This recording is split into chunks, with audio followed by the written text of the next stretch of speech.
Good morning, Dawg Nation. I'm Brandon Adams, and this is DawgNation Daily, the daily podcast for Georgia Bulldogs fans, presented by Merriweather and Tharp. Really fun show for us. First of all, before we're done, two of the biggest name coaches in college football have had quite a dust-up this week. A little back-and-forth war of words. You better believe we're going to sink our teeth into that. It's fun. We could have done it yesterday. We just didn't have time. Today feels like a pretty good day to do that. Also, plenty of other things going on around the other top programs in the country. We'll cover a lot of that. Terrence Edwards is here today. We'll talk to Terrence about what he saw from Georgia's wide receivers, one in particular that had quite a moment on Saturday. We will get into that. I have risked looking like an idiot by doing a little math in my head and coming up with what I believe the point spread for Georgia and Austin Peay should be. Now, today is Thursday. We'll probably get the official books releasing the point spread for this game too. But honestly, as much as my modest soul takes pains to admit this, my point spread's probably better than theirs anyway.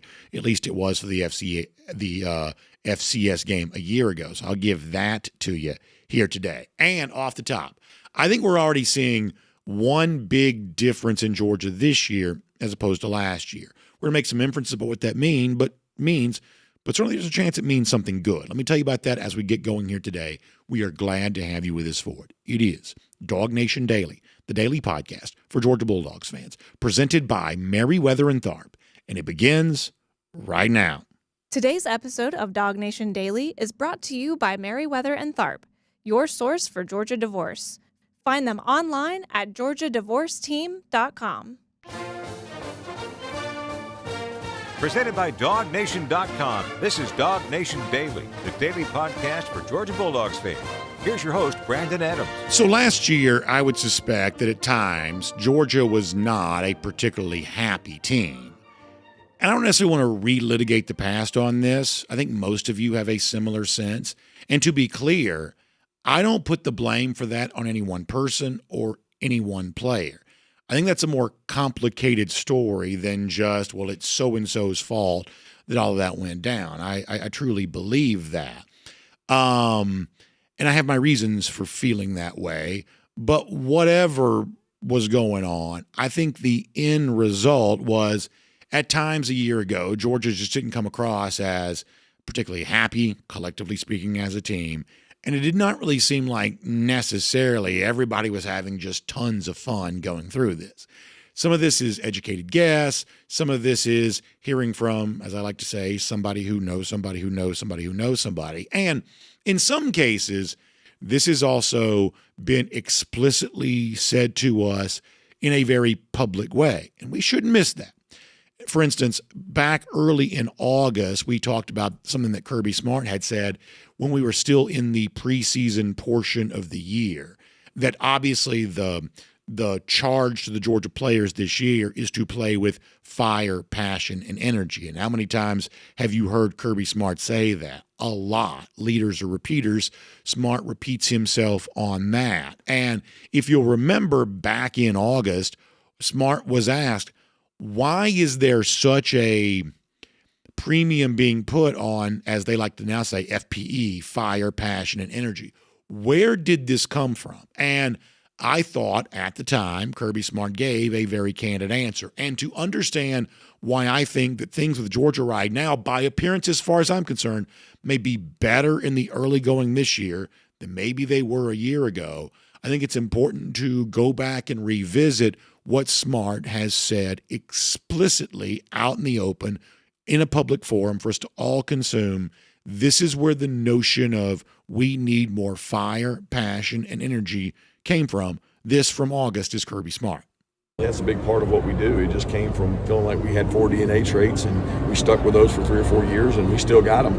But we felt like of the 4 DNA traits, we had those. We checked the box on all 4 every year. But there was something missing, and we felt like maybe that was what was missing. And maybe that's missing all over college football, or not all over, just in pockets. And if you don't have that, then you may not have success. So we wanted to reward it, talk about it, and make it a DNA trait, because it wasn't in our DNA traits before.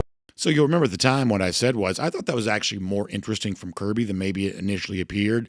That Smart said we had 4 what they called DNA traits that we use to contribute to our team culture.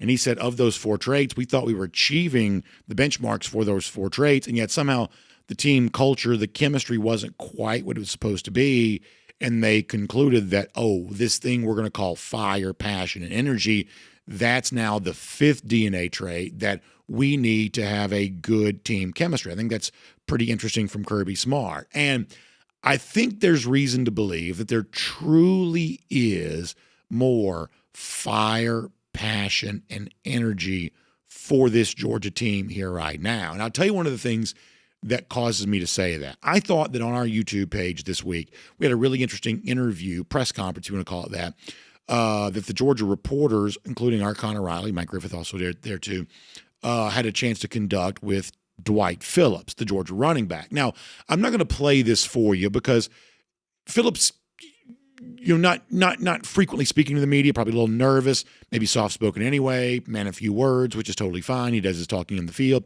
and that's why the Georgia fans like it. So this is one of those things, it doesn't play as well as a clip right now, but if you have some time to go back and watch the video on YouTube to listen in closely to some of the stuff that he says, I think you'll really like it. I think you get the sense why so many Georgia fans, I should say Georgia players, seem to really like Dwight Phillips, who obviously had a bit of a breakout performance on Saturday against Marshall. And a couple of the things that I noticed in particular from this Phillips press conference was, he was asked about how the Peanut nickname had taken on such life within the Georgia team. And as Phillips tells it, I guess Will Muschamp had called him that in some sort of team meeting or something like that. I believe it's a nickname he'd already had. And Coach Muschamp referenced him as that. And after that, the players just started calling him that left and right. And honestly, the presence of nicknames, I had a high school coach tell me this the other day, that he felt like his players all had nicknames for each other, and he talked about how much he really liked that he didn't even really know where these nicknames came from. He just kind of grew up having these nicknames, but they were all calling each other by their nickname, and he thought that was a pretty good indicator of their overall team chemistry. And I would say if that's true for the high school level, there's a version of that that's probably true for the college level too, that everywhere you go, you see people calling, I'm talking about Georgia players here, Georgia coaches, calling Dwight Phillips Peanut. And he told the story of how that got started within the Georgia team. And Peanut is one of those things that sometimes you can't explain. It's just funny. I don't know why it's funny. It's just funny. You can't think of a guy being nicknamed Peanut without smiling about it. And I know that football is a really aggressive sport where you got to have a violent mentality and you got to be comfortable with collisions. But away from that, when you're not in the midst of the contact, it's probably good to smile a little bit. That probably brings you in a little closer with your teammates if you have something collectively you can smile about together. And thinking about Dwight Phillips being nicknamed Peanut feels like one of the things that has made the Georgia players just have a little bit more fun. I don't think fun's a bad thing because I think a happy football team oftentimes is a good football team. And I have reason to believe this is a happier team this year than it was a year ago. One of the other things, and you should go see this for yourself on YouTube, one of the other things that Phillips talked about was last year got a chance to travel to the Florida game. Georgia coaches wanted him to do that, and he rewarded their confidence by scoring a touchdown. And he talked about how great that was, how it made him feel. But also, one of the things that Phillips said was he loved the way the Georgia players celebrated and rallied around him after that touchdown.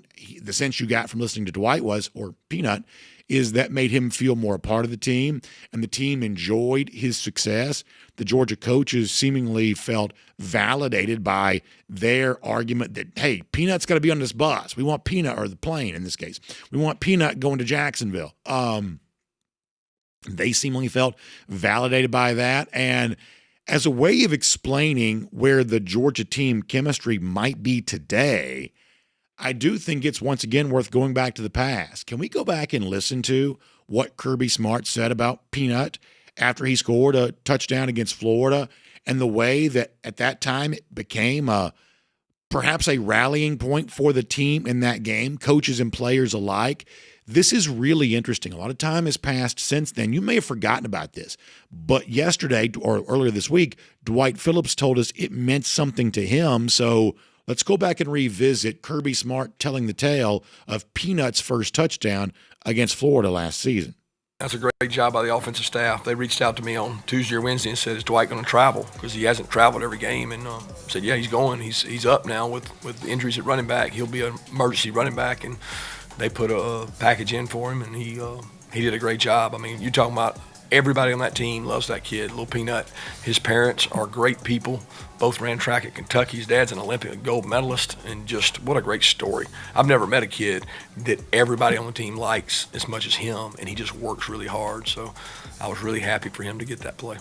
I mean, listen, Kirby calls one of his players Little Peanut. Like, you can't hear that without laughing at least a little bit and smiling. It's just funny. I don't know why. It makes you want to smile. And Kirby Smart, in that clip we just heard, said, boy, you wouldn't believe how much these players love Little Peanut. They love Dwight Phillips, how happy they were for him. Well, that is in a brief moment last year because the Georgia coaches had a hunch that he might prove valuable in that game. First of all, you got to imagine their chemistry or their mood is probably lifted when they go to Kirby Smart, lobby for something, and it pays off in that big of a way. You got to imagine that makes the coaches' meeting rooms probably a little more comfortable because of that. But when Kirby says, these players just love Peanut, well, now Peanut is not just a guy that's getting some spot duty as kind of a gimmick-style player late in the season against Florida. All of a sudden now you have a belief that he might be at least among the focal points of the Georgia rushing attack and one of the more important players on the Georgia offense overall. And if it's a player that's that popular that's getting a chance to do that, do you get where I'm coming from when I say I think that has the potential to make this a happier team? And I think a happier team can be a better team. But here's the other point I want to make, that when you look at the role that Dwight Peanut Phillips is having on the Georgia offense, whatever it was last November, I think you get the sense that it is also quite a bit different here this September. And we're all very used to Kirby Smart keeping his cards very close to his vest. And to be clear, I think it's his prerogative. You know, he can decide what he wants to reveal and what he wants to try to conceal. And I would say that's his choice, and we're going to have a show no matter what. We've got plenty to talk about. We don't really need his help on that necessarily. That's his choice to do with however he wants to. And yet, because sometimes Smart is cryptic or tight-lipped or whatever else, we have a tendency to think that he is that way on every subject. But every now and then, and you're in the midst of a press conference where he's not saying much about this and he's not saying much about that, and then all of a sudden, out of nowhere, a question comes along, and then he gives you a very plainly spoken, revealing, clearly stated answer, and you're in your mind, you're thinking, whether it's a fan or a media, whatever else, I think you're left to conclude, whoa, that's different. Smart was a lot more forthcoming on that topic than he was some of these previous topics. Well, guess what? We had another example of that this week when, once again, the subject of Dwight Peanut Phillips came up. Smart making it very clear right now why it is this very popular player with the humorous nickname is suddenly a much bigger part of the Georgia offense overall. And we shouldn't miss this. It may be funny to have a cool nickname, but there's a lot more about Dwight Phillips than just laughter and team chemistry and stuff like that. And Kirby Smart explained that earlier this week too.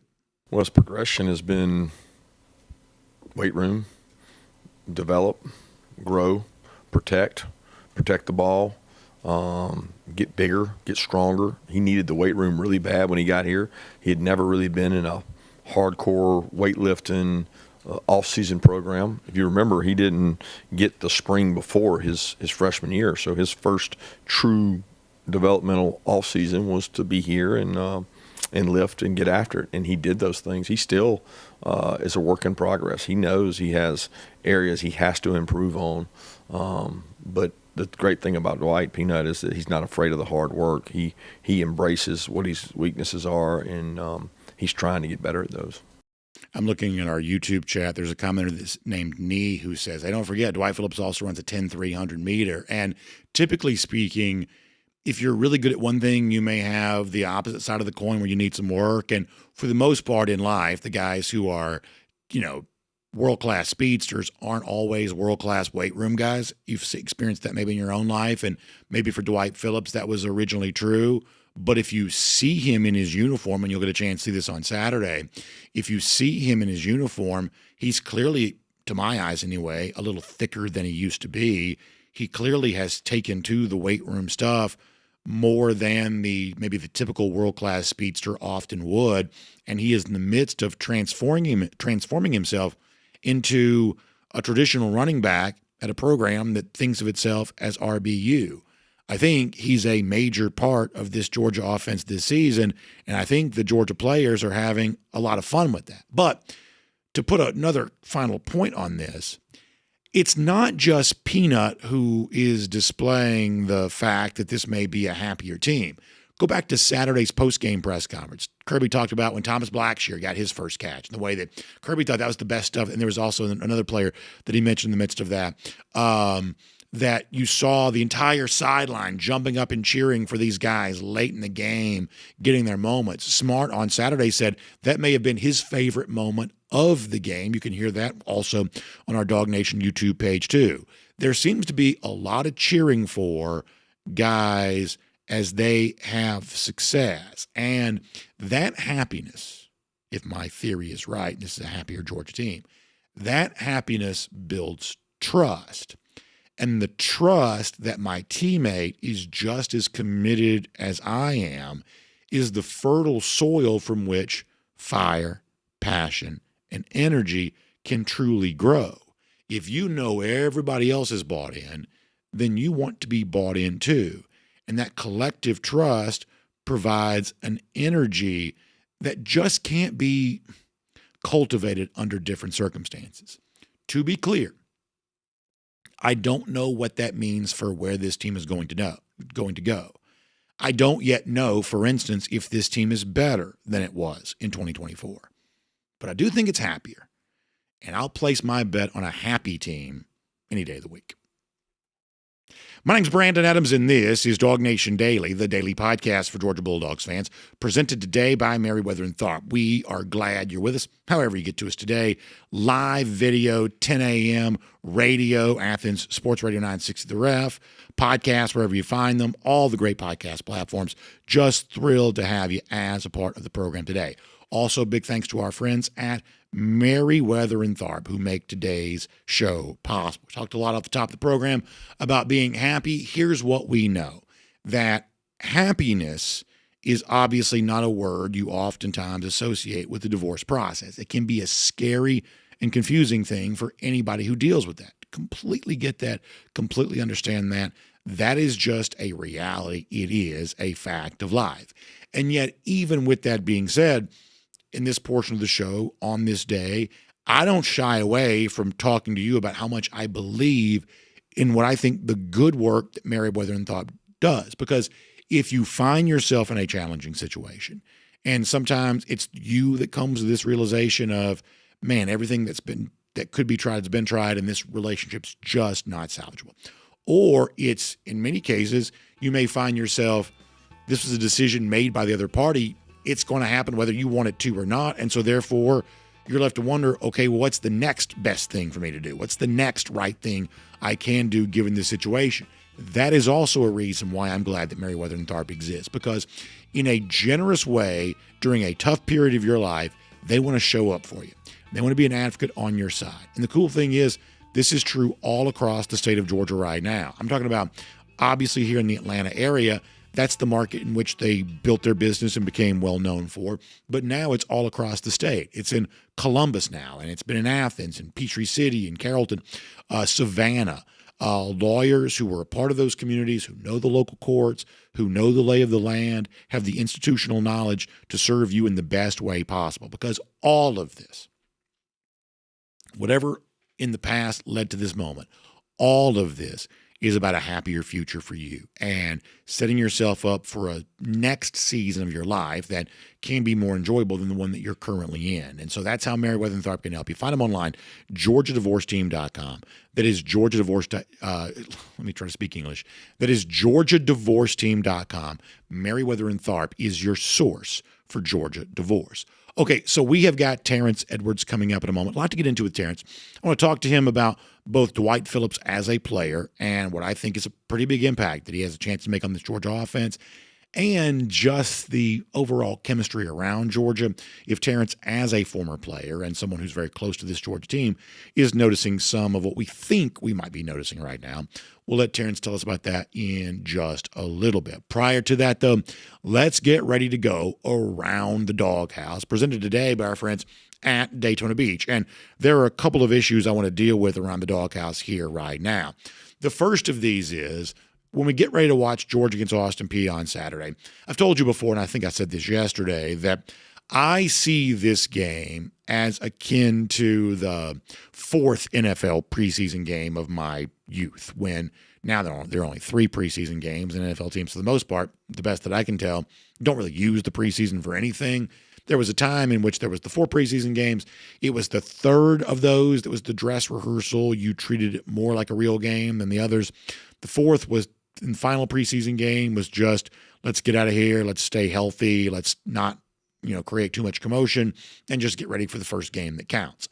I have a feeling that on Saturday, Georgia-Austin Peay probably feels a little bit like what I, in my mind, think of as the old fourth NFL preseason game back when that existed, that Georgia, for the most part, wants to get in, get out, as healthy as it can possibly be, as ready as it possibly can be for its game against Tennessee next Saturday afternoon. And oh boy, you better believe that one's going to be a knockdown, drag out, bring everything you can, including the kitchen sink, as Georgia tries to win on the road, what I think is going to be a really challenging environment against maybe a little bit tougher Tennessee team than prior to the season some are giving them credit for. But that's next week. For this week, even with me saying what I just said, I think Georgia fans are still hopeful to see some things from Georgia. And maybe if you use this week's conversation as a guide for us on that, there is concern and curiosity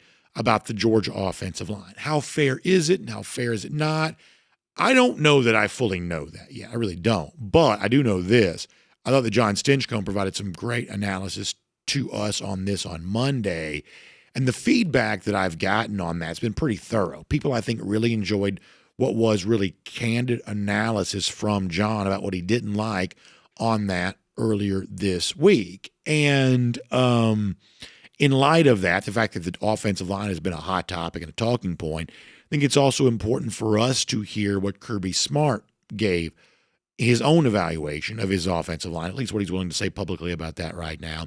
This is Kirby on the offensive line from earlier this week. Take a listen. It did some good things in the run game.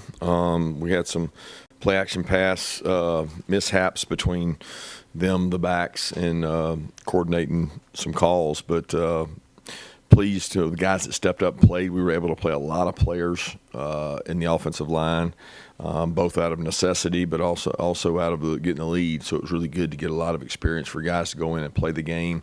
Didn't think we had great stamina in terms of being able to play long drives and stay fresh. It was a little bit warm out there, but it's predicted to be even warmer this week. So we got to do a really good job of being the best conditioned team, and that's important. So what's interesting about Kirby Smart there is most of what I've heard from Georgia fans coming off the game on Saturday was not happy with certain things related to the run blocking stuff. And John had sent me a couple of cut-ups from the game that he had noticed. And one of the things that he was showing me was moments in which maybe it's Nate Frazier trying to carry it or something like that. And you did see unblocked Marshall defenders. There were several freeze frames that John sent me of that where you just recognized that. And I think what John had sent to me as a follow-up to our discussion was probably the thing that a lot of Georgia fans thought they noticed too. And yet Smart says, I thought we did some okay stuff in the run protection, the run blocking. I thought that we had some issues as it relates to play action. And it sounds like some of the stuff in the passing game. In fact, we're not going to do this as a Gunner Stockton topic, but Smart was talking about Gunner this week too. And he said something to the effect of, Gunner's got to be able to trust his offensive line and, trust that protection's going to be there. So in a roundabout way, when Smart spoke to the reporters on Tuesday as it relates to the offensive line, he was mentioning pass blocking as much as, if not more so, than whatever was going on in the run blocking world that a lot of other Georgia fans thought that they noticed. The other thing that Kirby talks about quite a bit there is the rotation. And we began the season for Georgia, I think, feeling like Georgia probably had maybe 6 guys it felt pretty good about. I'm including because of the emergence of Juan Gaston that you maybe thought, whether it's Daniel Calhoun or Michael Weaney, that somebody would be starting at right guard. Maybe Gaston was a capable backup. Well, now Gaston thrust himself to the starter level, the guy that you would trust to be a starter. So maybe you feel okay about offensive line through the first 6, but pretty early in the season, you sometimes are forced to figure out, how about my 7th offensive lineman or my 8th offensive lineman? I do believe Saturday against Austin Peay, we are going to learn more about the rotation at guard. Keep in mind, Micah Morris starts, but as Cody Chafin's very good video shows you, he's playing with a club. I have not played left tackle, or I should say left guard in the SEC. I'm guessing to not have use of one of your hands while doing so, because I'd be holding every time. I'm guessing not having use of one of your hands is probably not the easiest thing to do. That's a challenge for him. You've also got some sort of issue. Lower body stiffness is the official word from Kirby Smart. Some people interpret that to be back. I don't know. I'm not medical. I'm not a doctor. But, what does that mean for Ernest Green? And, of course, big guy Juan Gaston, he's dealing with an ankle. So the evaluation of the Georgia offensive line this upcoming Saturday is once again going to be related to they're probably rotating a lot. Some of that seemed to go pretty well on Saturday.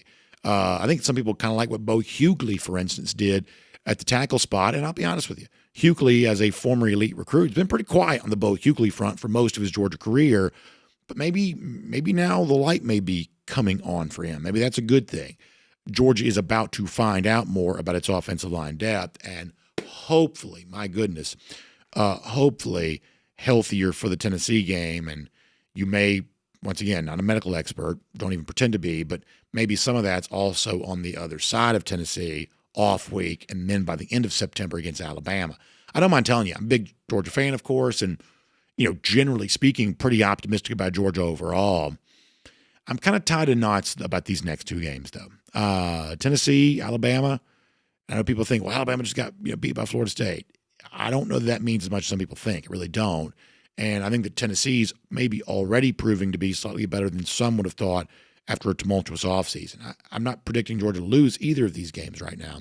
I'm just telling you, I'm as a fan, I got some butterflies in the stomach about these games. Some of that probably relates to the offense overall. Let me do one more thing while we're around the doghouse, presented by Daytona Beach, and then we'll move on. So I am dumb. Most of you probably have some evidence to support that. But while I am dumb, I don't think of myself as stupid. In other words, I may just be, redneck from North Georgia, but every now and then I can do some basic arithmetic, and, I can do kind of a rudimentary, which you call Bayes' theorem. So we did some of that work for our show that we aired during the week. It's called Go With The Flow, presented by R.S. Andrews. And by the way, that's our game where we pick all the biggest games of the weekend. We do something from a point spread perspective. We used to air that on Fridays. Now we are airing that. We dropped it earlier this week. So if you want to get a taste of Go With The Flow presented by R.S. Andrews, we actually dropped that for you already. You can check it out. We picked the games from a point spread perspective. But the problem is when it's big time, highly ranked Power 4 team playing against FCS team, early week, you don't get the point spread on those games. By the end of the week, usually here on a Thursday, some of the books will, at least a couple of them will drop an FBS versus FCS line, but we have to work ahead of that, so we have to make our own line. And I got to tell you, the line that will come out on this game will be higher. It'll be a larger spread than my spread. But a year ago, that was also true for the Tennessee Tech game. And guess what? The actual odds maker line was never in play. My line was, for the most part, in play for the entirety of the game. I'm a modest person. I take great pains not to toot my own horn, but in this case, I would say that my line making is actually pretty good. So let me give you a chance to judge this for yourself. I have set the line for Georgia-Austin Peay with Georgia as a 44.5-point favorite. That's how I've done that. I've used my research, looking throughout the years, Georgia against FCS competition. Some games matter more than others. Creating, like I said, a little rudimentary redneck version of a Bayes' theorem. and we land on 44.5 for Georgia-Austin Peay. The actual spread may be slightly higher than that, but wait and see if my line doesn't end up being better, and then wait and see if this is a big spread that Georgia can cover after going 0 for 13 on that a week ago against Marshall. We'll pay attention to all of that. But for now, we'll make that Around the Doghouse, presented today by Daytona Beach. Now, as I mentioned, Georgia's got 2 big games coming up over the next 3 weeks. But did you know that nestled right in between the Tennessee game on the road and the Alabama game here at home, the anticipated home game that it is, there's an off week? Now, I would suggest that's a great time to sneak away to Daytona Beach if you're looking for a beach vacation here in the early fall. Beautiful time to be on the Atlantic coast, one of my favorite places in the entire world. And you can try that right now. And even kind of last minute, there's actually probably better hotel savings than you might realize, because there are hotels and resorts stretched up and down the 23 miles of shoreline that Daytona Beach is famous for. Plus, if it's a weekend, you don't have a lot of time, you can fly there. Daytona Beach has an international airport that you can fly. If you live like me near the Atlanta area, you can fly from Atlanta to Daytona Beach. You can get there, enjoy the great restaurants, all of the stuff that the beach is famous for. It's a great time to get away. It's a great experience. You deserve to have one. So please find out more online, DaytonaBeach.com/hotel deals. DaytonaBeach.com/hotel deals. Enjoy a great beach getaway sometime this fall to Daytona Beach and take advantage of the great savings opportunities that await you. We love our friends at Daytona Beach, and we're proud to have them as a part of Around the Doghouse. Okay, before we are done, 2 things I must mention on today's show. Thing number 1 is I had a disastrous performance in at least one way this past Saturday. And I think self-scouting is an important part of life, certainly an important part of football. I'm going to tell you today why there may be a need for me to do a little self-scouting. We'll get that right before we close out the show here today. But also, maybe more importantly than that, 2 of the biggest name coaches in college football had quite a dust-up this week. A little back and forth that's worth your time to hear. So we'll give you that here in just a few minutes. But first, the great former Georgia wide receiver, one of our favorites, a sharp analyst who watches the game closely. It is Terrence Edwards here today on DawgNation Daily, presented by Merriweather and Tharp.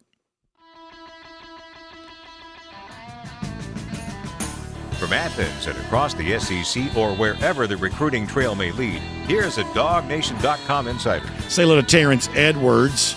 Of course, always happy to have him as a part of the program. Terrence, it's the final of the tune-up games for Georgia on Saturday, if you want to call it that, before, big-time step up in a competition on the road at Tennessee after that. One of the things that gets talked about a lot is maybe different than some other teams, Georgia doesn't quite seem to want to just go out and absolutely throttle their opponents the way that some of these other teams do. That's the commonly held fan opinion. Kirby this week did at least briefly mention that he wasn't that worked up about them losing a shutout late in the game, for instance. How true do you think that is, that Georgia wants to get in, get some guys some experience, build a comfortable margin, because that's what you got to do to be able to do that, but ultimately not that worried about style points, not that worried about hanging a number, not that worried about some of the things that sometimes fans would say they'd like to see? How true do you think that is as it relates to Georgia?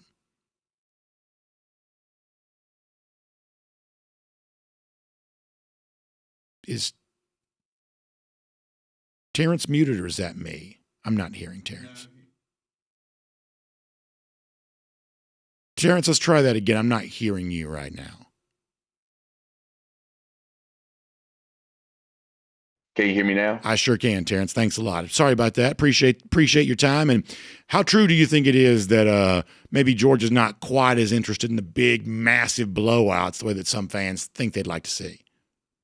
I think from a coach's perspective, I think you'll like to get a lot of good teaching tape that you could go and coach some of the 2s and 3s, not necessarily trying to run the score up. I think Kirby's always in coaching mode, and not necessarily trying to appease the fans, but trying to make sure he has good tape on the 2s and 3s, because they don't get a lot of opportunities in games. You're only coaching them off of practice tapes. Now you get opportunity to, as the old saying, the eye in the sky don't lie. And now you could go out and coach those, the 3s and 4s, and give them an opportunity to get coached, not just the 1s and 2s. Yeah, I think one of the things that Kirby Smart has a really keen awareness of, and it sometimes creates behavior that's not every fan's favorite, is Smart understands that the season is a grind. And in a lot of instances, it seems like that if you are in a game in a certain week, we're still relatively early in the season right now, but this opinion I think still is valid, that it appears that Smart understands there's a lot of value in just getting out of this game as healthy as we possibly can and living to play the following week. And the end result of that is, well, sometimes it's not 60-0 the way that fans would like for it to be. And sometimes you're not showcasing your backups the way that fans want it to be either, because a lot of fans want the second half to be glorified G-Day. And they want to see former 5-star doing this and high 4-star doing that. And sometimes we get some of that, but sometimes not all that much, because I think intuitively and through lived experience, Smart just knows that by the time we're going to get to November, we're going to need every amount of fuel in the tank we can possibly have. So therefore, we're not prolonging games any more than we have to. We're going to take a win and move on. And I think from a season-long standpoint, preserving your energy, maintaining your focus, that's actually probably a good thing. But I do think, speaking on behalf of the average fan, it does sometimes make the Marshall, Austin Peay, blah, blah, blah. It does sometimes make those games less entertaining than they otherwise would be. Oh, I agree. I think two things can be true. Speaking from the fans' perspective, I understand their gripe. If they want to see, C.J. Wiley, they want to see Tylen Taylor, they want to see those guys who they've read about so much. They want to see those guys go out there and catch some balls. They want to see Ryan Plazewski get out there and throw the ball, which he did. So I understand that side of it, but fans also have to understand the coaching side of it. I mean, we did lose 2 offensive linemen in this game, so that's going to be something that I'm going to be watching this week is who goes into right guard, I think right tackle. And those 2 guys are big parts of our team. So I think both entities have to understand the other point of view from the coaching standpoint. Yes, we want to get out of this game as injury-free as possible because we do have Austin Peay coming up, and it's probably going to be another blowout. Then we got Tennessee, so we need all the ones and the twos healthy as possible going into Knoxville, into Neely Stadium. And I think the fans can understand if you get your way and say Zachariah Branch or someone gets hurt in a game that we know we can win, I think then there's going to be another conversation of why Kirby still had him in. So you got to look at both sides of the table, and I can understand both sides. So I'm guessing that as a coach and player, you're busy. You're probably not the world's biggest sports bettor, but let me tell you what one of the 10 commandments of sports betting is. And you mentioned this, the offensive line, that sports fans have a tendency to overrate the importance of one injury, but they underrate the importance of a series of injuries, especially if those injuries occur within the same position group.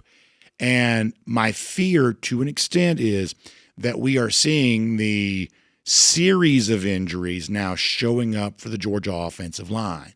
And some of this just may be natural bumps and bruises. I honestly don't know how detrimental Gaston's ankle is, or, Ernest Green's lower body stiffness.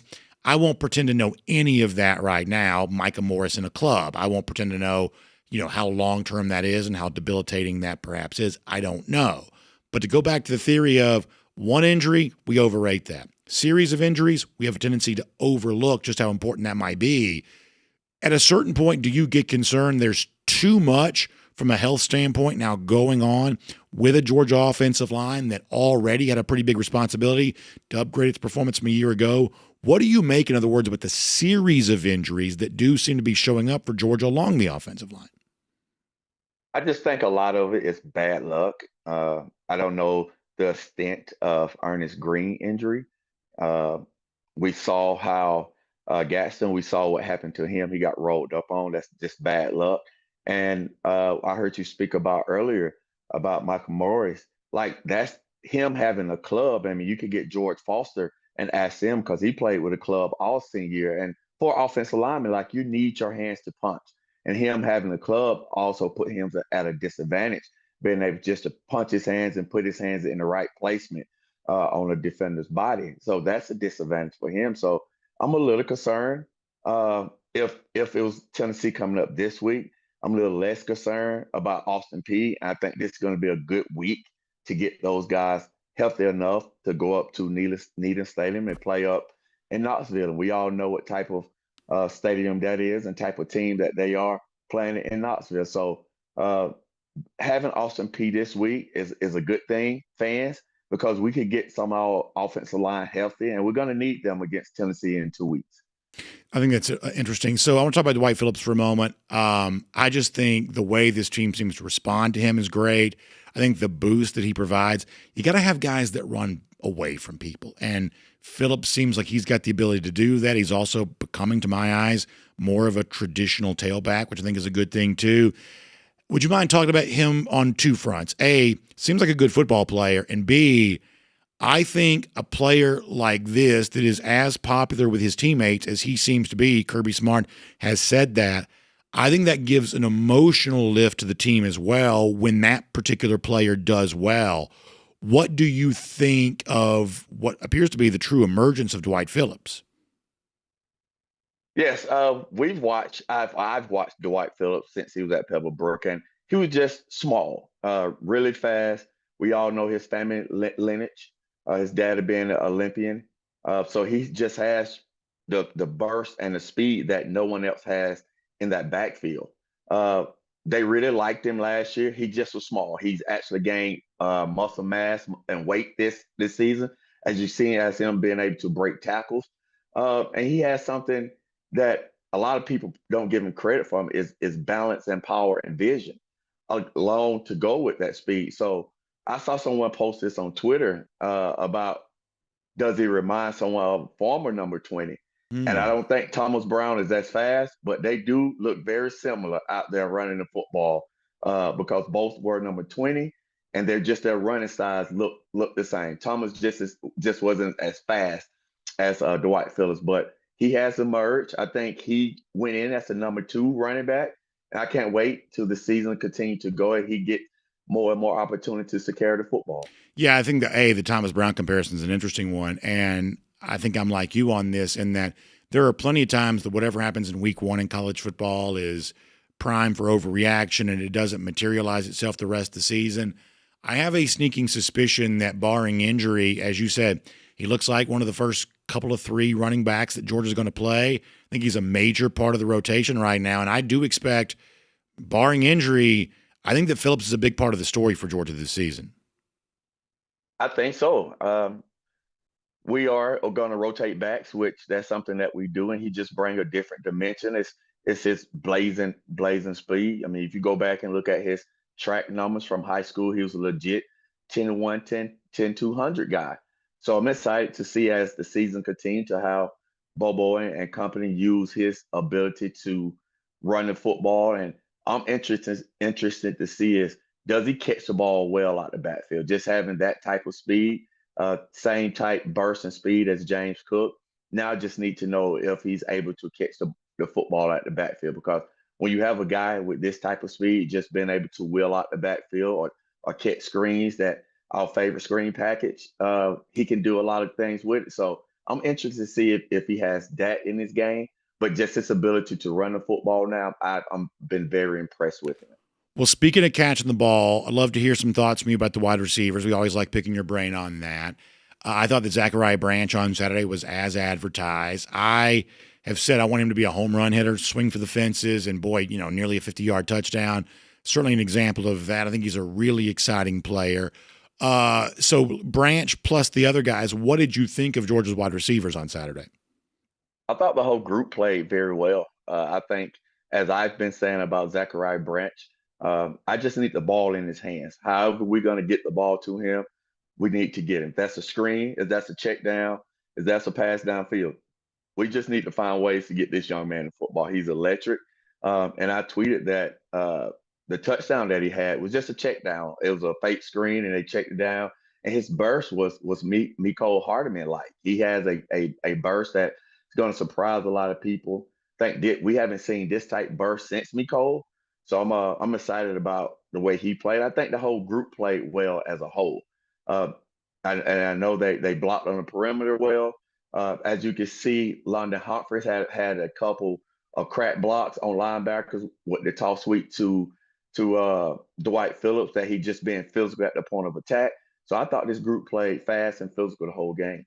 Yeah, it's fun to hear and exciting to think where that group might go from here. Terrence, we always appreciate your analysis. Thank you so much. And for folks who want to connect with the Terrence Edwards Wide Receiver Academy, you're obviously training that next generation of pass catchers. You're also sharing a lot of thoughts on social media, doing a great job of doing it. How can people find the Terrence Edwards Wide Receiver Academy and you online?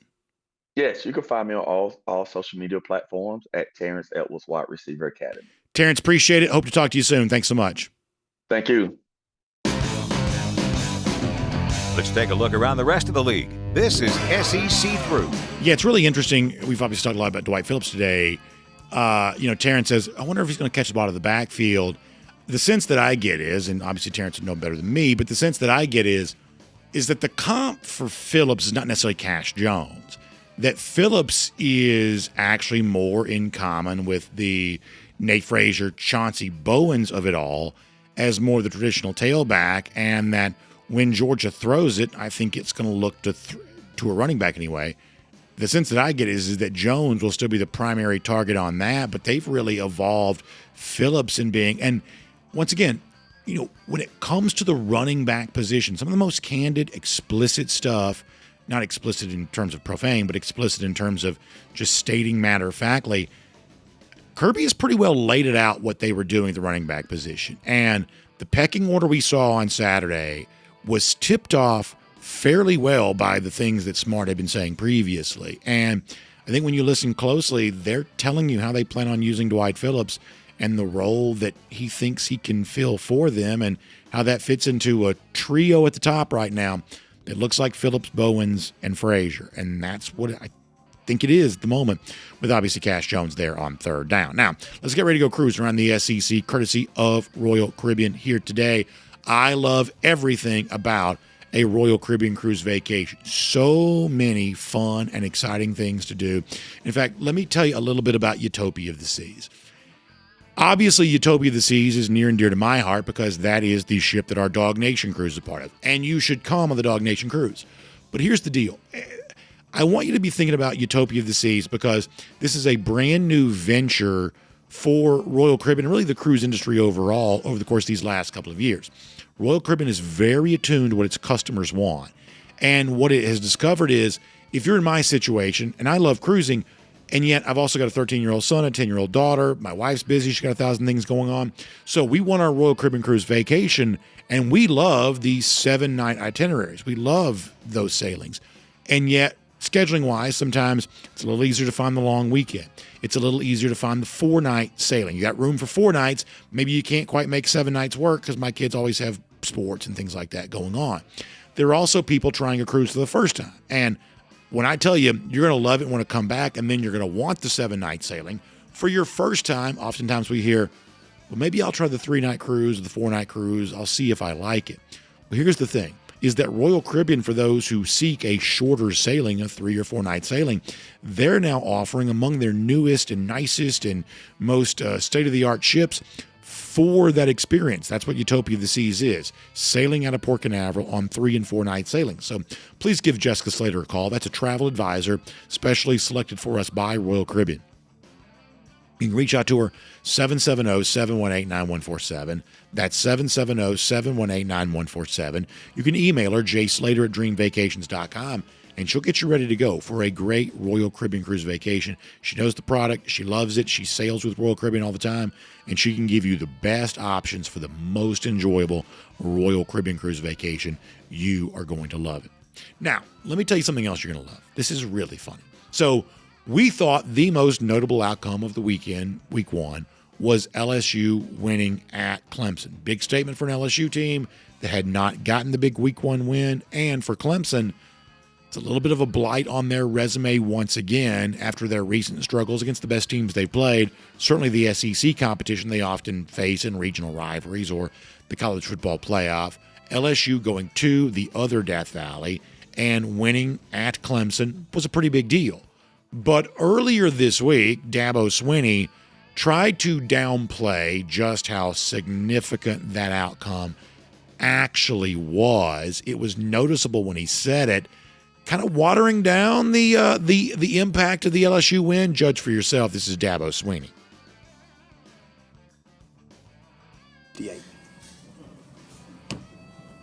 Neither one of us were great. We dominated him in the second half. So he's either a really good grader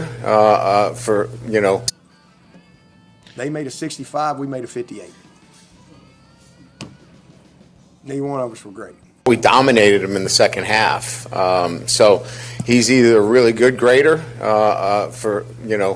giving himself a 58, or he's a really hard grader on us, or he didn't see the second half, which that might be the case. He might not have wanted to see the second half. So there you go on that. Obviously, Dabo Swinney saying, it's like taking a test before the first, class. We got a 50-something, they got a 60-something. Neither one of us were great. And Brian Kelly, I would say rightly so, says, I thought we dominated the second half. Apparently, Dabo Swinney wasn't paying attention. Now, generally speaking, I like Dabo Swinney more than I like Brian Kelly. And I probably like Dabo Swinney more than some of y'all do, just to be totally honest. I think that Dabo, for the most part, does it the right way. He's sort of homespun and folksy. I'm probably homespun and folksy. We probably have a lot in common. Therefore, I'm not as anti-Dabo Swinney as maybe some of y'all are. Brian Kelly, we are not necessarily cut from the same cloth, so my instinct would be to support Dabo over Kelly, but in this particular case, Brian Kelly is right, Dabo Swinney is wrong. LSU did play well in this game, did dominate the second half, and it was a major statement. And for Dabo Swinney, it is a very bad look for him to be trying to downplay a game that feels far too much like recent games for Clemson where, to their credit, they seem to handle business against ACC teams that are of a lesser level than Clemson is. But when Clemson faces a program that should be of its equal, or in the case of Georgia a year ago, a team that was a favorite, somehow they just get folded up and stuffed in a locker. 34-3 against Georgia, not beating South Carolina, not beating Texas in the playoff, and now losing to LSU. That is notable. And it's one of the reasons why Clemson may win the ACC and be back in the playoff again this year. But I don't expect them to have really much chance to win once they get there because, I'm sorry, history didn't just begin this week. History has been ongoing, and the past colors how we think about the present. And what we saw from Clemson this past Saturday rhymed with what we've seen from them in the past. In the case of LSU, Brian Kelly stated all offseason they wanted to chart a different path. They wanted to be a different kind of program than the one that had lost 5 straight openers. They achieved that goal. He deserves the credit. And frankly, if he wants to talk trash back in the direction of Dabo Swinney, he's got scoreboard on his side. I think that Kelly's an awkward guy. I think he says weird things. He does not come across as likable. But on this particular case, I believe he's got the facts on his side.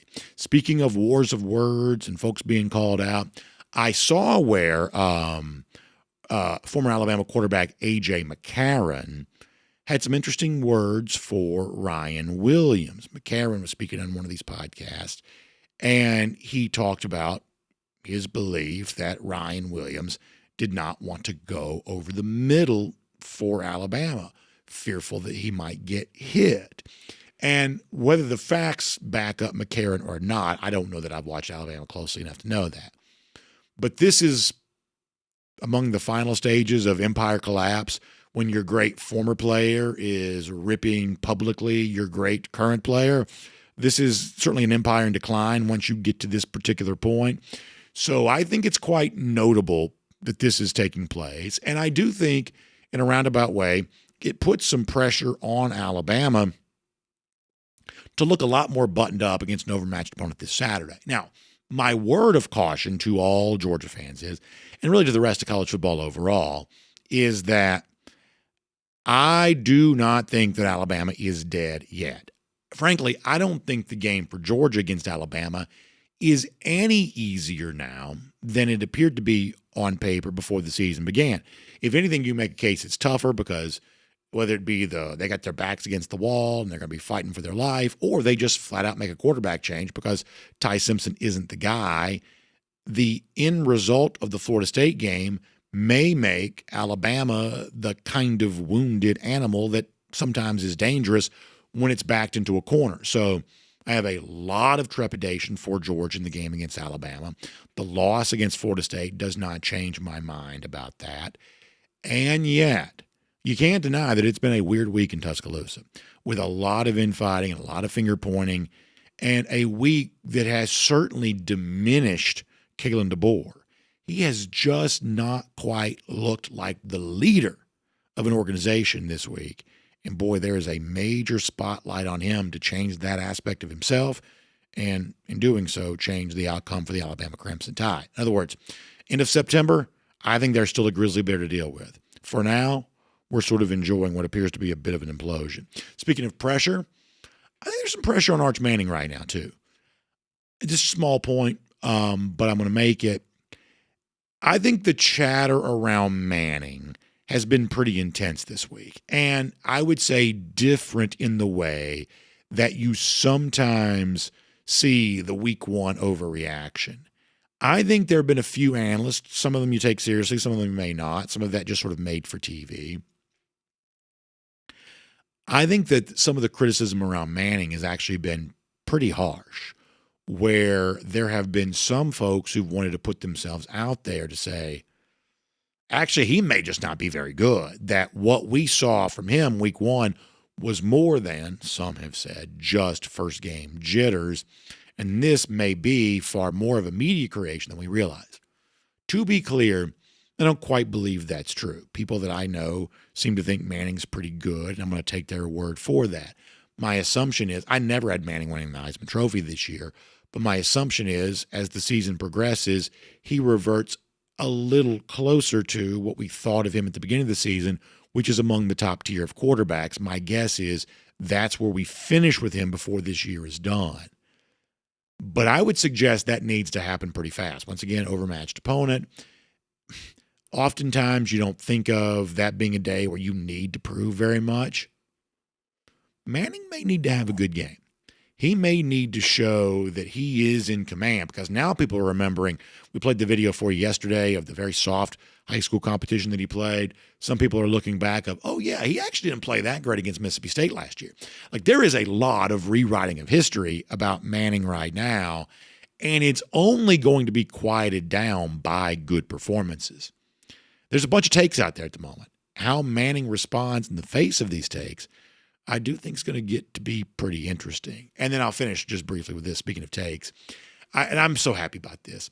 I saw where our guy, Lou Holtz, has renewed his rivalry with Ryan Day, basically saying he still doesn't think Ohio State's a very good team and citing factual evidence for his reasons why. I think this is fun. In the world of Day versus Holtz, I'm on Holtz's side no matter what, full stop, full go. Day thought he got over on Lou Holtz after they beat Notre Dame, and he had that squeaky voice. I wonder where Lou Holtz is right now. That was embarrassing. That was conduct unbecoming, frankly. Holtz is a retired coach. He's got time on his hands. Day should be worried about other stuff. The fact that Holtz is out there stirring the pot on this, 100% in favor of that. I think this is funny, and I hope he keeps it up. And hopefully at some point in time, Ohio State will give Coach Holtz some more fodder to do just that. We'll make that cruising around the SEC courtesy of Royal Caribbean. And before we wrap up today's show, there's something I want to talk about just for a moment. I hope that you will check out later on today. A great thing that I'm going to get a chance to do. I mentioned this a little early in the show. I have believed that, self-scouting in life is kind of an important thing. You should do that when you can. We're going to do that today because on Saturday, I renewed a tradition that I love being a part of, which is our dog walk on our DawgNation video channels. I narrate the dog walk, have a chance to see the Georgia players walking in. I really like it because it's our first chance to sometimes see an injured player as he's walking in. How does he look? Is he hobbling? Is he limping? Or on the road, the game face, the intensity. it's a good first chance to judge what Georgia looks like getting off the bus, getting ready to go into the stadium and play. But for whatever reason, over the course of years, I just feel like I start to know the faces of the Georgia players less than I used to. I don't know what that's about. I just don't recognize a lot of these guys on spec as much as I used to. And Saturday was pretty close to an abject disaster. It was. You should go check it on the DawgNation YouTube page. You can laugh along as a good number of Georgia players are rolling by. And I'm not really identifying who many of these players are. And I take that personally because I'm, my, what do you call it? Like not my day job, but my opposite of that. I moonlight as a play-by-play man. I call the play. I call the action as it comes to me. Not the dog walk, not last Saturday anyway. So later on this evening, you'll see on the DawgNation video channels, I'm going to invite my friends from DawgNation at large to justifiably call me into account for not doing the best job this past Saturday. And we're also going to see if we can do some work to maybe make that better for this upcoming Saturday. Then we'll give you a chance to judge for yourself how that all works out. That's coming up. We'll do that later on this evening, and I do hope you'll be a part of it. Also, before we say goodbye to you, quick shout out to our friends at Pella Window and Door of Georgia. Love being a part of everything that Pella's got going on and want you to be aware that our friends at Pella Window and Door of Georgia are going to be at the Atlanta Home Show coming up really over the course of this weekend, from September 5th through the 7th at the Atlanta Home Show. It's going to be Friday, that's tomorrow, from 10 a.m. to 6 p.m., Saturday from 10 a.m. to 8 p.m., Sunday from 11 a.m. to 5 p.m. Going to be there at the Atlanta Home Show. This is a great experience. I was there a year ago. Hard to believe that's already been a year, but I was there a year ago. If you want to put your hands on the Pella product and really feel what makes it different, and if you want to experience a lot of really cool vendors and all the fun stuff that's going on when it comes to the best ways to improve the quality of your home, the Atlanta Home Show is a great way to do that. But specifically speaking, seeing our friends from Pella Window and Door of Georgia, if you're on your way to the Cobb Galleria, I hope that you will see at the Atlanta Home Show our friends from Pella Window and Door of Georgia. That's September 5th through the 7th, 10 to 6 on Friday, 10 to 8 on Saturday, 11 to 5 on Sunday. It's going to be booth 1116. That's 1116 there. You can talk to one of those great Pella experts. And don't forget, take advantage of great savings right now, including 0% APR for 72 months when you mention DawgNation, or you can get it no matter what. But just do me a favor. Tell them DawgNation sent you. And if you're going to the Atlanta Home Show, please tell them that BA from DawgNation Daily said that you'd take good care of them, because I know for a fact they will. Our great friends at Pella Window and Door of Georgia at the Atlanta Home Show here this week. And as we say goodbye, how about a golden shoe that continues to make fun of the implosion of Alabama? During the offseason, former Ware County Gator, now Florida State quarterback, Thomas Castellanos, had made a prediction that Nick Saban wasn't there to save Alabama anymore, and there was nothing the Crimson Tide could do to stop him. And that prediction turned out to be right. Well, now, in the spirit of the modern age, in this NIL era, Nick Castellanos has made his own T-shirts with that catchphrase on it that says, "Nick can't save them," with the score of the game. Brad Crawford sharing this on X this week, that Castellanos is selling this T-shirt. I said this the other day, I think it was during our cool down, that just because you have branding doesn't mean you have a brand. Nobody cares about your logo. It's about having a catchphrase. This is a catchphrase. It would not surprise me if Castellanos sells a decent number of these T-shirts. I'd be curious to find out. We'll give him a golden shoe for that, because anybody who's making fun of Bama is all right in our book. So golden shoe going the way of Nick Castellanos on that. Lousy, stinking Gators. We like the Ware County Gators, but we don't like the Florida Gators. How about 1,762 days? That's how long it's been since Florida's beaten Georgia. That is our Gator Hater Updater. Y'all have a great day. We'll see you back here tomorrow. DawgNation Daily, presented by Pella Window and Door of Georgia. And on video, time now for our R.S. Andrews cool down. R.S. Andrews, when you turn to air conditioning, heating, plumbing, and electric needs, you can trust them on all of that. By the way, our good friend Christy here on our DawgNation YouTube saying that she enjoys her Pella window. She says she loves them, and I'm glad to hear that. That's a thrill to know. Appreciate that, Christy. I truly mean that. The field mob says, have y'all tried to utilize AI to help identify the players instantly? Let me tell you something. I don't want to do that. Could that do it? Facial recognition? It might could. But now that's just one step away from some AI robot just doing the dog walk video. And that didn't work out great for me because my kids get a few more years under my roof and on my payroll. So before we start having AI doing the dog walk video, let me see if I can figure this out on my own first. So could AI do it? Perhaps it could. I don't know. That's something I want to find out. But yeah. George on Tap says that Castellanos might have some Auburn fans buying that T-shirt. And you're very correct on that, George on Tap. You might be right for sure. Matt Rukavina says he's on YouTube today, which, by the way, dangerous ground. Matt, for whatever reason, great guy, not always the most popular guy on YouTube. I think that Matt has made himself among the more well-known Facebook commenters, which has therefore made him a target among our YouTube faithful. But it's nice to see Matt being welcomed well into our YouTube comment section. And I am sorry about the Facebook. There are some things around here that I am absolutely obsessed with making sure functions properly. For instance, yesterday we had a hiccup with the stream. That's not on us. We cannot have that. 100%. Being totally honest, friend to friend, there is not always a ton I can do about Facebook.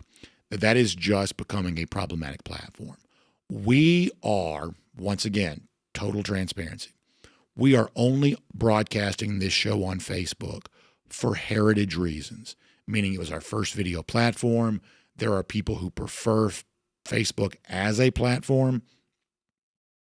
In other words, they spend time on Facebook other than just watching our show. And there are several things that we do that only satisfies a couple of hundred people. I mean, really and truly, like we have big platforms that feed tens of thousands of people.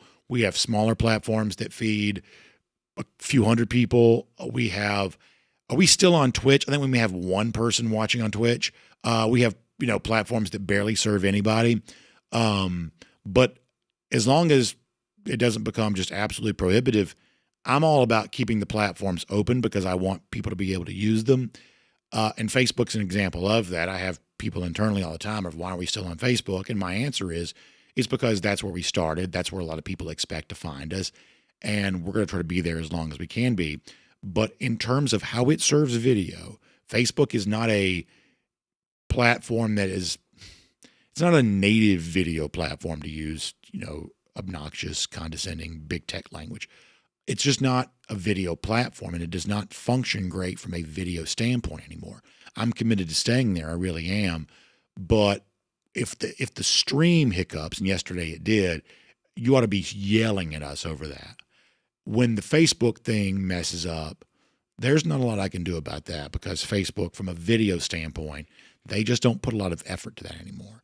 And by comparison, for video, X works a lot better. YouTube is obviously a video platform first and foremost. So yeah, that's just candid language.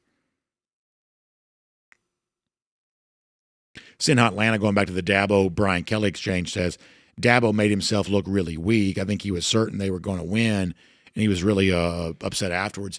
Yeah, I think that this is one of those things that Dabo gets wrong frequently. Shrugs off the, shucks, we lost, but we're going to be fine. And if I'm a Clemson fan, what I'm saying is, and listen, there was a time years ago we were also saying this about Georgia. Think about 2011, for instance. Georgia won its final 10 games. Georgia's figured it out. But what a lot of us saw is it's a loss to Boise State, and it's a loss to South Carolina. Those were the best two teams you played. Going on a 10-game winning streak against a series of lesser competition, that doesn't tell me much. And I think Clemson fans are in the same boat right now. Okay, it's great. Now we're going to step down. We're going to play ACC teams, and we'll probably beat those, Clemson fans might say. But last year, arguably, Clemson lost to the four best teams that it played.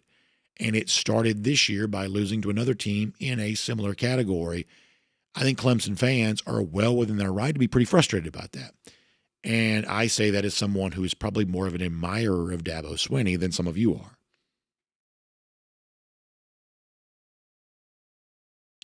Whitefield says, goal for this weekend to see if we're ready to go to Knoxville. We should know more this weekend. I think that I think that sounds like Wyatt is more anticipatory of being able to learn something in this Austin Peay game than I probably am. I think the game can be entertaining. I don't know if I view it as meaningful, but we'll see. We'll see. Jonathan Aaron says, have you seen the AI video of Peyton and Eli saying that Arch is adopted? No, I haven't seen that one. I did see there are these Sopranos meme accounts that are out there now, and they're getting to be pretty popular. It's interesting. Younger people have discovered the Sopranos, and so now these Sopranos memes are really popular. And there's the one of Uncle Junior. You may not know the Sopranos. So if you don't know the Sopranos, this is meaningless to you. But the one of Uncle Junior where he's on the show referencing his nephew, Tony, but it's positioned as a statement about Arch Manning, the Manning brothers saying, my nephew running things, not in this life. I saw that one. I thought it was pretty funny. There's also the AI video of the Kalen DeBoer press conference where DeBoer this is totally fake, but basically just lamenting how terrible everything is. I'm telling you right now, the fake news AI-generated slop on Facebook is out of control. And some of it's, I guess, kind of funny. Now it's mostly just annoying. I mean, you wouldn't believe just the stuff on Facebook that is just, I don't know. I mean, if you go to the For You tab on X, you're going to see a decent amount of this kind of stuff too. But on Facebook, for whatever reason, it is just an epidemic. It is wild.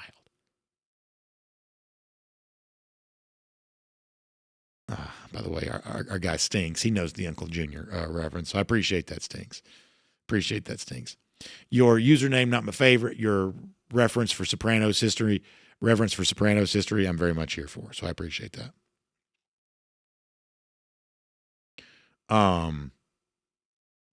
KC says, do you think that Arch Manning throws the ball kind of like Brett Favre? So this is some of what I've heard this week.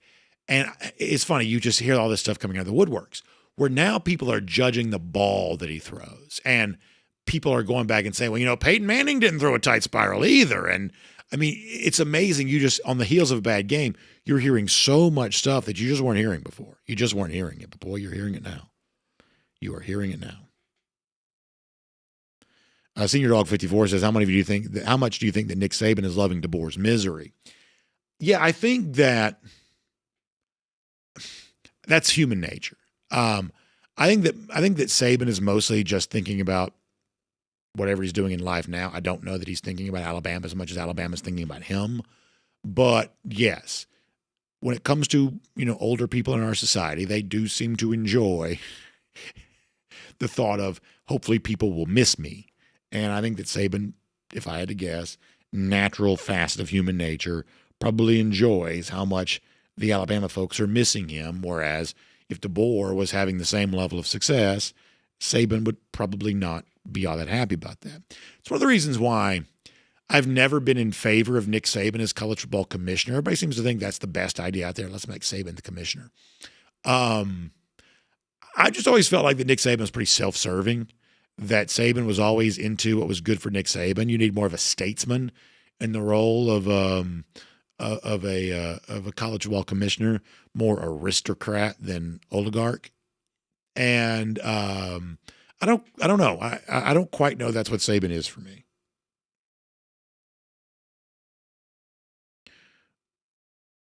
Savannah Bryan asked a good question. Whatever happened to our guy, Catron? Is it Catron Evans? Is that his name? I think he did play.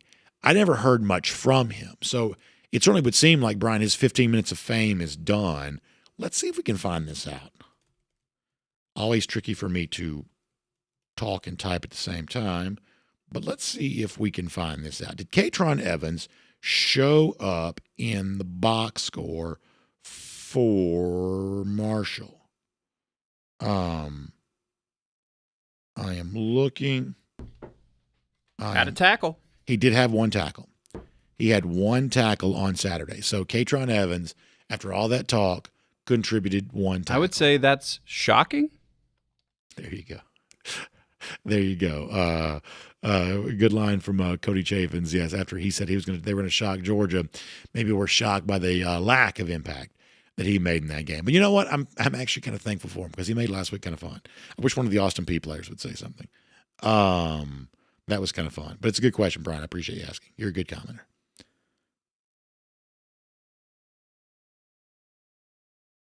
All right, so Garrison Tucker says there's an entire office of Oklahoma State fans who are all mad that Lanning ripped Mike Gundy apart when everybody knows Gundy was trying to get press saying that. So I only partially know about this. So Gundy talked about all the money that Oregon was spending, and then Lanning fired back on this. Gundy's another one of these guys that I kind of like. And I think that throughout the years, Gundy gets a bad rap every now and then. Gundy just sort of shoots from the hip. There is a certain kind of guy that works pretty well out west. Look, America is and I'm not going to go into like a big diatribe here, but America is a country that spans a continent. Compare that to, say, Europe, which is a continent of many countries. In Europe, all these countries are really different. An Irishman and an Italian are very, very different people for the most part. And a lot of these countries have their own distinct, whatever you want to call it. They have distinctions that make them different than the folks from other countries, even though they share the same continental landmass together. Well, in America, we may all fly the same flag, but our part of the country down here in the Southeast and the West is just different. It's just different in ways that we can describe, and in some ways we just intuitively feel. And Mike Gundy is the style of coach that seems to work okay out west. And throughout the years, a lot of folks have wondered, well, maybe Mike Gundy should get an SEC job. I don't think that would work at all. I don't think the long-haired style coach, and for a while Gundy had very long hair, that doesn't play in the SEC.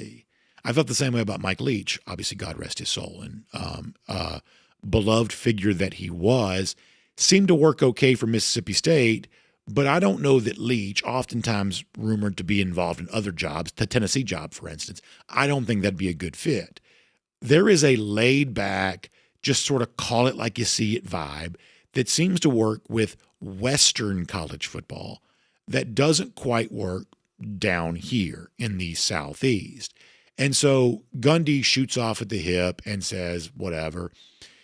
From an SEC line of thought, why would you say anything to fire up your opponent before the game, especially someone like Dan Lanning, who seems to feed off that kind of stuff? And in a roundabout way, that's probably true. But in the case of Gundy, some of this stuff sort of works. He just says what's on his mind, seems to get away with it. And now it sounds like you said there are a bunch of Oklahoma State fans who are not happy about it. But generally speaking, there is a laid-back aspect to, and I'm not saying this in a negative way, it's not a pejorative, but there is a laid-back aspect to the cowboy style of coach that seems to work out west because of what I assume is cowboy culture.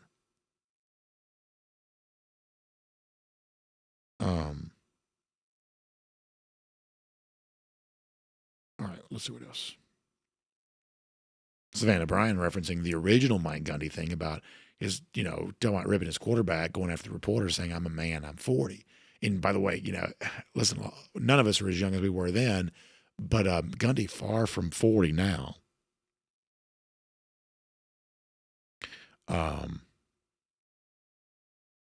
Randy Hall asked about the Austin Peay defensive line. Is it really small? Yeah, I don't know. I mean, I said last week I thought that Austin Peay might be better than Marshall. I won't pretend to know much about the size of the Austin Peay defensive line. Georgia should handle it, whatever it is. We have said we want to see Georgia have someone other than Gunnar Stockton be the leading rusher. I assume that will happen. We are in an age in which there are a lot of FCS teams that are better than FBS teams. This is probably a small step up in competition for Georgia this week, if I had to guess. Garrison Tucker says, how about your prediction for the best Big 12 team? As a general rule, I am down on the higher rated Big 12 teams and up on the lower rated. So if you think about the beginning of the season, the Texas Techs, the Iowa State, Kansas State, Arizona State, I'll go under on all of them. Give me somebody from the middle. I'm talking about random happenstance drawn from a hat. And once again, I don't mean that negatively. I think it's a fun league. It's a balanced, parodied, is that the right word? A league with parody. Let me say it that way. Yeah, that's better English. It's a league with parody. Give me like a Kansas or somebody like that. How about that? Travis McCullough said, let Gundy come to the SEC. The media days would be gold. And in some respects, we need more interesting characters in the SEC. But the Western style of coach, I don't think works down here quite as much. We are just different people groups. We just are. Gerald Harmon wishing everybody a great day. Appreciate that, Gerald, here on Facebook. Yeah, I mean, I think Miriam and some others are talking about this. Brene Blackburn too. That if I had to guess, the number one thought on Nick Saban's mind is, I think he's glad he retired. I do. Remember, and this is something I think we may talk about at some point in time, that when you look at the category of coaches that have won multiple national championships, for the most part, certainly what I would think of as the modern era, you don't see a lot of space between the championships. We mentioned Dabo earlier. He won one in 2016, won one in 2018. That's 1 year removed, over a 2 year span to get that second championship. I guess Urban Meyer's a little different on that. He won one at Florida in 2006, won one again in 2008, and then a few years later he wins one in 2014. For the most part, championships come close together. Nick Saban's career at Alabama is an example of this. Wins his first in 2009, skips 2010, wins one in 2011, wins one again in 2012. But then it's a 3-year or a 2-year period where they don't. Skip 2013, skip 2014, you come back in 2015. Skip 2016, you win one in 2017. Don't win 2018, don't win 2019, you win in 2020. Okay, well, watch what happens. That's a pattern of you don't go much more than a couple of years without winning a championship. Well, Saban doesn't win in 21, not 22, made the playoff in 2023, but didn't win the championship. Now you think about, okay, we're 3 years removed. Do I really think I'm going to come back and win this one in 2024?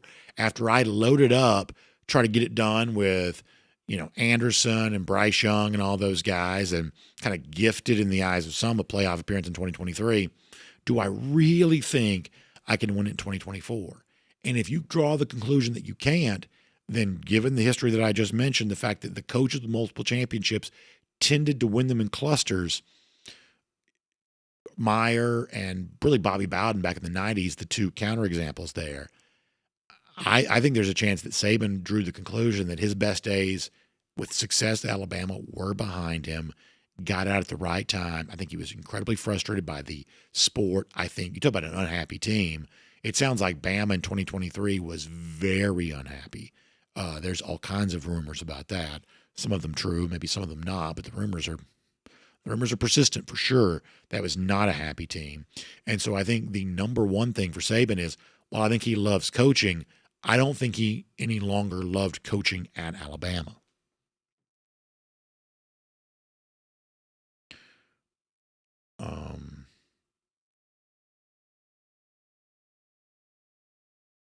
Let's see what else. Miriam Corbin says she thinks that maybe Saban's disappointed seeing what he built be destroyed so quickly. Maybe so, but I don't know. Sometimes sometimes the generation above us likes to feel missed. Sometimes they like to feel like the world wouldn't function without them. Let's see what else. Ken Holcomb says many Bama fans think Saban would come back only in their dreams. Yeah. To quote Rick Pitino, Nick Saban's not walking through that door. Could Saban coach again? Maybe in the NFL. Pete Carroll's coaching again. And Carroll's not a young man. There are a lot of not quite so young men coaching in the NFL and getting hired to coach in the NFL. I think the NFL would love to have Saban. Maybe that's where he goes, but I don't think he's coming back to Alabama.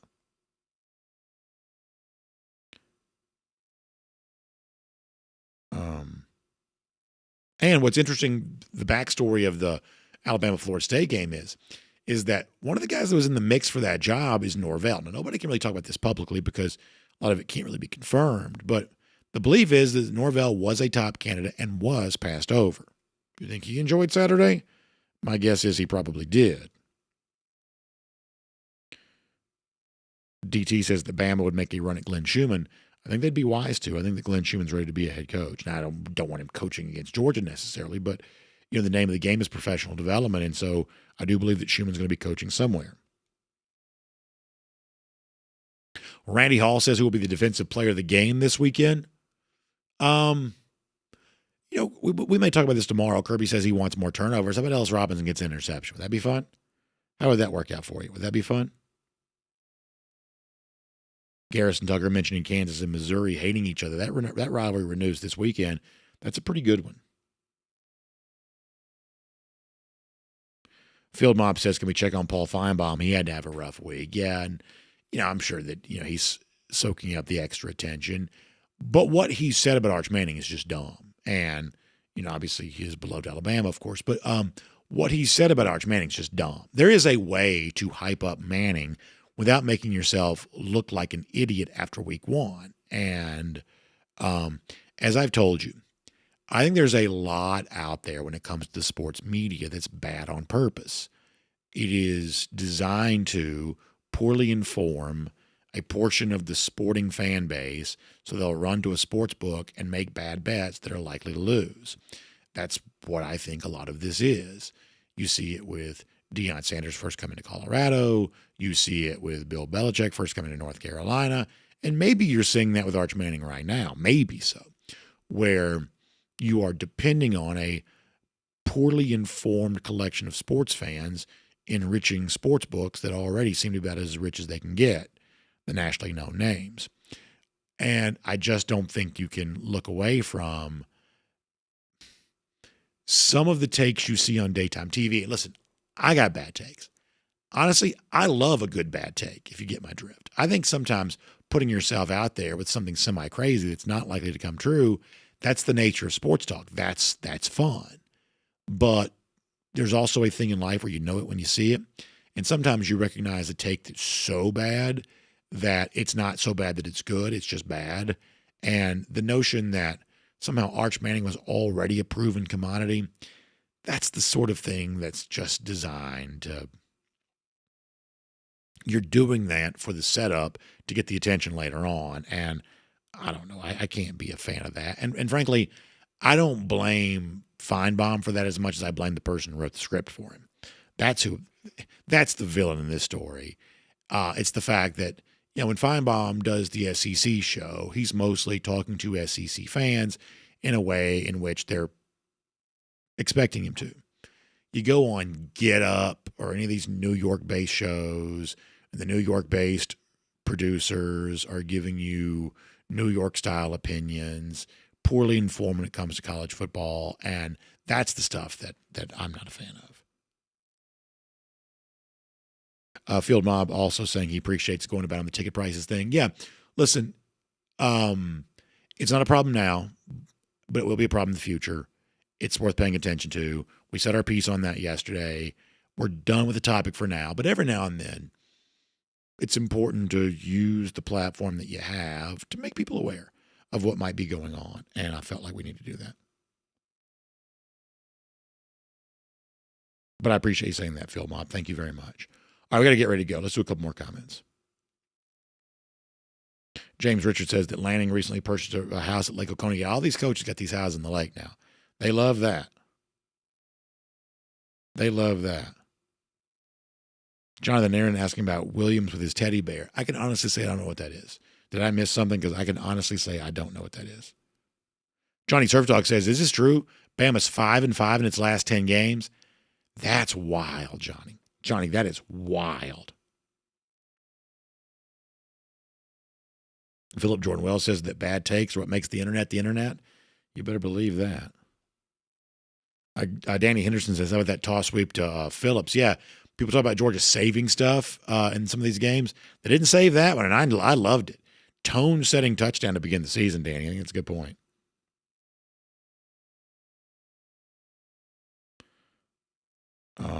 All right, we've got to go. Good stuff. Sin Hotlanta says he likes Lake Burton better than Lake Oconee. Well, I won't disparage Lake Oconee, but I have been lucky enough. Now, I am not well-heeled enough. I'm not quite landed gentry enough to spend too much time around Lake Burton. I have been lucky enough to be invited there, before. I got to tell you something. That's one of the most gorgeous places you'll ever see. Picturesque, maybe an overused word. There are certain things that I go to and see in our great state where hopefully everybody feels this way.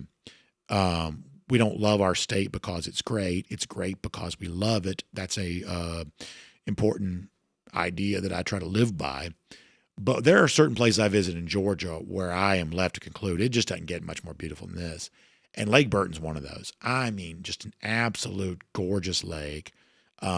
It's much less crowded than the lake I would have grown up on and around in Lake Lanier, which is essentially like the 285 of lakes. Lake Burton, much different than that. One of the prettiest places in the state. If you're lucky enough to live on it or around it, you are lucky enough. I can tell you that. Lake Oconee is great too. It really is, especially if you love the golf. But Lake Burton's really something. Really something. Okay, we are going to go. Jay Shop says, I got to get out of the helicopter and walk around these places. Listen, I do. I am a man of the people, Jay. You know that. All right, we got to go. Good stuff. Online, rsandrews.com. Right now on the DawgNation video channels, including YouTube, this is the easiest place to go. You can see Go With The Flow. This week, our picks, my analysis on the spread, we made it 44.5. We think that should be the real number, probably won't be. You can watch all of that. Our pick for Michigan, Oklahoma, and some really fun games this weekend on what is otherwise a light slate compared to last weekend. That is right now. Plus, get your air conditioning tuned back up. The false fall that we've been given, we knew it was fake. Well, now it's about to be over. We're about to be walloped across the face with a 2x4 of heat this weekend. That means your air conditioner is going to be working. Is yours ready for it? The only one way to find out. Get it tuned back up to factory fresh specs, courtesy of our friends at RS Andrews. Find them online, rsandrews.com. And we'll see you back tomorrow. One show to close out the week before game weekend with high school football on Friday night and Georgia action in Athens on Saturday. That's tomorrow. DawgNation Daily, presented by Merriweather and Tharp. We'll look forward to talking to you then.